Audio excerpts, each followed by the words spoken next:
अस्सलामु अलैकुम वरहमतुल्लाहि वबरकातुह। वहाँ अंदर थोड़ा सा शोर है मशीनों का, यहाँ मैं बाहर ये वीडियो बना रहा हूँ। ये वीडियो इस बारे में है अइम्मा अहलुल बैत अलैहिमुस्सलाम के जो नाम है वो मस्जिद नबवी के अंदर लिखे हुए हैं। और आप स्क्रीन पे देख रहे होंगे जहाँ पे खुलफाए राशिदीन रदियल्लाहु अन्हुम के नाम हैं, रियाजुल जन्नह के जो ऊपर का हिस्सा है, वहीं पर उस अइम्मा अहलुल बैत अलैहिमुस्सलाम के नाम लिखे हुए हैं। सबके नाम लिखे हुए हैं। अबू हुरैरा है और अनस इब्न मालिक, ज़ुबैर इब्न अव्वाम वगैरह, अशरा मुबशरा के भी हैं, खुलफाए राशिदीन के भी हैं। वहीं पर इमाम अइम्मा अहलुल बैत अलैहिमुस्सलाम के नाम हैं। इमाम अली अलैहिस्सलाम, इमाम हसन, इमाम हुसैन, इमाम ज़ैनुल आबिदीन सय्यद सज्जाद, इमाम मोहम्मद अल-बाक़िर, इमाम जाफ़र सादिक़, इमाम तक़ी, इमाम नक़ी, इमाम रज़ा अलैहिमुस्सलाम, ये सब के नाम मुबारक जो हैं अस्माए गिरामी वो यहाँ पे लिखे हुए हैं। बताना मकसूद ये है इस वीडियो के अंदर कि मस्जिद नबवी के अंदर ये नाम लिखे हुए हैं, तो इसका मतलब ये है कि ये नाम जो है जो हमारे यहाँ पाकिस्तान में अगर किसी के घर में लिखे हों या किसी जगह पर हम देख लें तो हमारे यहाँ समझा जाता है कि कुछ शियों के नाम है। ऐसा नहीं है भाई, मस्जिद नबवी के अंदर लिखे हैं, ये अइम्मा अहलुल बैत अलैहिमुस्सलाम हैं। क्योंकि ये लोग जानते हैं भाई इस्लाम तो यहाँ से आया ना, इन लोगों को मालूम है। हमारे यहाँ तो पता नहीं पहुँचते पहुँचते कितनी तारीफ़ात हो गई और कितने कितने फ़िरक़े रास्ते में वो ईजाद हुए। अब यहाँ पे इन नामों का होना ये किस बात की अलामत है? ये इसी बात की अलामत है इनकी अहमियत की।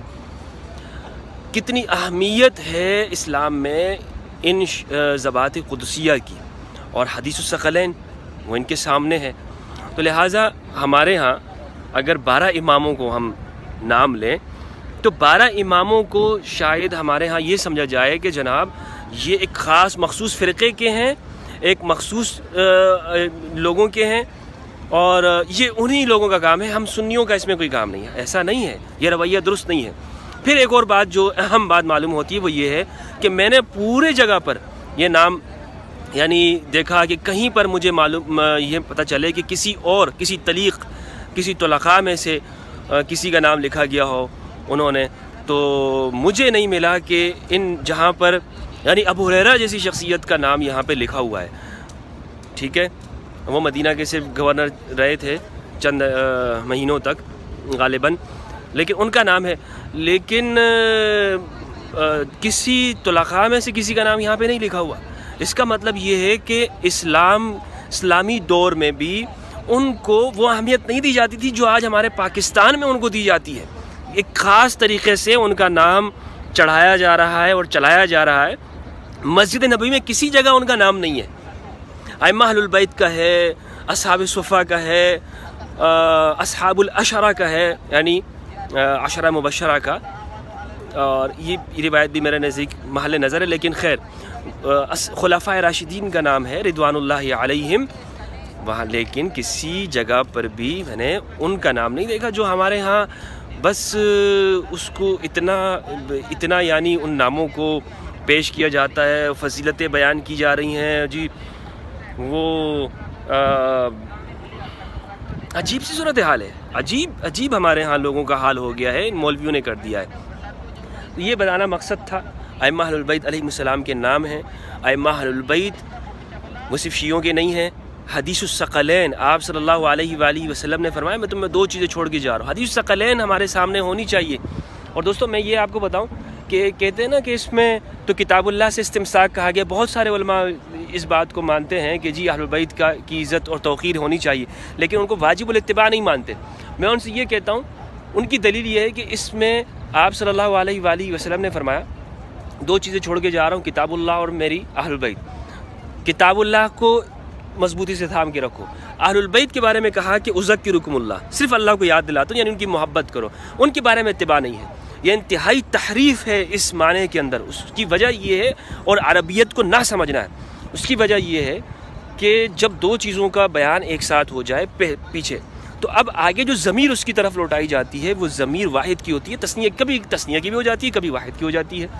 कुरान मजीद में इसके बहुत सारे नज़ायर मौजूद हैं, बहुत सारी मिसालें मौजूद हैं कि 2 चीज़ों को एक साथ इसमें ज़ाहिर की शक्ल में बयान कर दिया। अब जो आगे जो ज़मीर आ रही है तो वो मुज़मर की जानिब, यानी मुज़मर से मुराद जो इसमें ज़ाहिर हो, जिसका बयान पहले हो चुका हो, उसकी तरफ जो ज़मीर आयद होगी वो वाहिद की ज़मीर होती है। ये अरबियत का कायदा है। और अदना से अदना जो عربیت کے واقف ہو وہ اس بات کو اس سے لا علم نہیں ہوگا، لیکن ہمارے ہاں پتہ نہیں مجتہدین اسلام اہل سنت وہ کس طرح سے لا علم ہو جاتے ہیں۔ دوسری بات، یہاں تھوڑا سا یہ مائکرو فون یوز کر رہے ہیں، میں تھوڑا سا آگے جا کے گفتگو ریکارڈ کرتا ہوں۔ دوسری جو بات ہے وہ یہ ہے کہ اس روایت کو اگر آپ پڑھیں گے تو اس کے الفاظ کیا ہیں؟ اس کے الفاظ یہ ہیں کہ انا تارکن فیکم الثقلین، تم میں دو گراں قدر چیزیں، دو بھاری بھرکم چیزیں چھوڑ کے جا رہا ہوں۔ وہ کیا ہے؟ اولہما، ان دو میں سے ایک، کتاب اللہ، اللہ کی کتاب ہے، فی الہدا و نور، اس میں ہدایت ہے اور نور ہے، فخذوا بکتاب اللہ، کتاب اللہ کو پکڑو۔ کیا مطلب؟ کتاب اللہ کو لو، ٹھیک ہے، کتاب اللہ کو اپنے احکام کے لیے لو، کتاب اللہ سے اپنے مسائل کو حل کرو، کتاب اللہ سے اپنے استنباط کرو۔ اور یہ تو اہل البیت علیہ السلام بھی کتاب، یہ سب کے لیے حکم ہے، یعنی اہل البیت علیہ السلام، خود امام علی علیہ السلام کا اصول یہ ہے کہ کسی مسئلے میں وہ سب سے پہلے کتاب اللہ کو دیکھتے ہیں، تو سب کے لیے عام ہے کہ وہ کتاب اللہ سے مسئلہ کو لیں گے۔ لیکن اب جو آگے کا یہ ہے اقتداء ہے، ٹھیک ہے، اتباع، یعنی ایک عام شخص کے بارے میں تو ہمارے مولوی بھی کہتے ہیں کہ وہ قرآن کی ڈائریکٹ اتباع نہیں کر سکتا، وہ اپنے مسائل نہیں نکال سکتا، تو وہ کیسے اس کے لیے کتاب اللہ قابل اتباع ہے؟ اس کے لیے تو ہمارے علماء کہتے ہیں ہماری باتیں سنو، ہم تمہارے لیے قابل اتباع ہیں، ٹھیک ہے۔ دوسروں ان عام لوگوں کے لیے تو نہیں کہہ رہے ہوتے نا ہمارے لوگ کہ تم، عام لوگوں تو ترجمے کے ساتھ بھی منع کرتے ہیں بھائی، تو عام لوگوں کے لیے تو کتاب اللہ اتباع تو تب ہے، قابل اتباع بن ہی نہیں سکتی ہے ان مولویوں کے بقول، ٹھیک ہے۔ تو وہ یہی معنی ہے کہ یہ بات سب کے لیے عام ہے۔ آگے جو اقتداء کرنی ہے، جو پیروی کرنی ہے کسی مسئلے کے اندر، وہ کن کی کرنی ہے؟ وہ ان کی کرنی ہے جن کو حدیث میں الثقلین کہا ہے۔ آگے پھر آپ صلی اللہ علیہ وآلہ وسلم نے فرمایا اذکرکم اللہ فی اہل بیتی، اذکرکم اللہ فی اہل بیتی، اذکرکم، 3 مرتبہ ارشاد فرمایا۔ 3 مرتبہ ارشاد فرمانا تاکیدن ہے، تاکیدن یعنی بھولنا نہیں ہے، یہ حکم ہے، یہ اتنی تاکید ہے اس کے اندر، اور تذکیر کا حکم ہے۔ تذکیر بہت زیادہ ابلغ ہے عربی کے اندر۔ ابلغ سے مراد یہ ہے کہ اپنی بات پہنچانے کے اندر واضح، اس میں کسی طرح کا کوئی شک نہیں ہے، کوئی ابہام نہیں ہے، کسی طرح سے اس میں کوئی ایسا معنی نہیں ہے کہ جو کسی کی سمجھ میں نہیں آ رہا، بلکہ بہت تاکید ہے۔ تو اس تاکید کو کس طرح سے آپ صلی اللہ علیہ وآلہ وسلم نے بیان کیا؟ 3 مرتبہ آپ نے ارشاد فرمایا۔ تو یہ 3 مرتبہ ارشاد، تذکیر کا جو لفظ ہے، اذکر، تذکیر کہتے ہیں کہ کسی چیز کو اپنے دماغ میں بالکل بٹھا لینا، کہ اس کی یاد دماغ سے بھولے نہ پائے، اس کی یاد دماغ سے بھولے نہ پائے۔ ذکر اللہ کو کیوں ذکر اللہ کہتے ہیں؟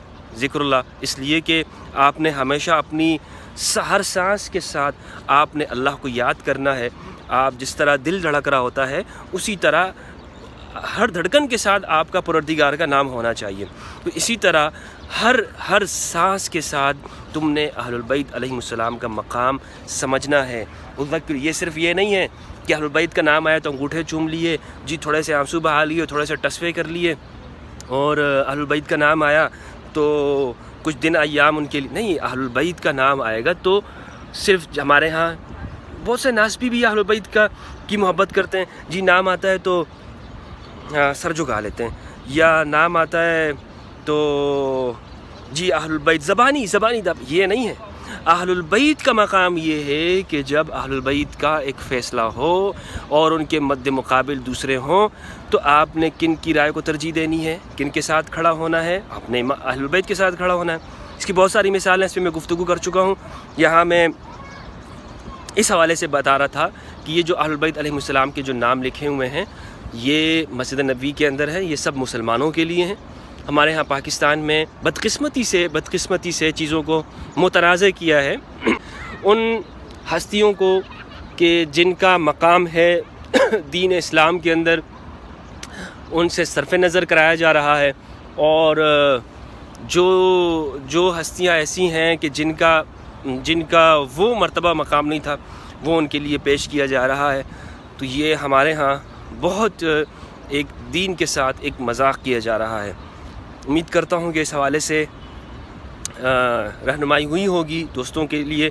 اگر اس حوالے سے کوئی سوال ہو تو آپ پوچھ سکتے ہیں، اور اللہ سبحانہ و تعالیٰ سے دعا ہے کہ پروردگار ہمیں قرآن مجید اور اہل بیت علیہ السلام کی معرفت عطا فرمائے۔ السلام علیکم ورحمۃ اللہ وبرکاتہ۔